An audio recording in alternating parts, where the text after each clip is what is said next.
Hi guys, so ayun, makikita nyo po dito na madilim dahil gabi na kasi baka daw di maaga magising si mama.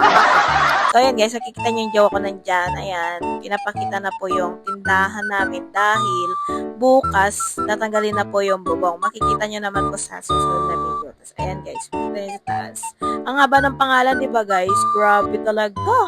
Ayan, si mama ko nakatwalya. Kala mo talaga maliligo dyan sa labas. Pero ayan, ngiti-ngiti. Ayun pa isa pa cute. Ay, grabe talaga sila ba? Ayan, so, ayan ulit. Oh, peace daw.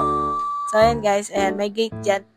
Tatanggalin din naman. Ayan ako guys. Oh, hi Echo. Say hi. Ayan guys, umaga na dito. Makikita nyo naman, di ba? Pero makulimlim. Pero ayan, tinanggal na yung bubong guys. As ayan, may mga nakasabit pa. Pero yung wiring dyan guys is pinutol na para hindi makaano, diba? So ayan, oh ayan, pinaikot-ikot ng nanay ko, diba? Paikot-ikot yan guys. Tapos ayan pa, yan.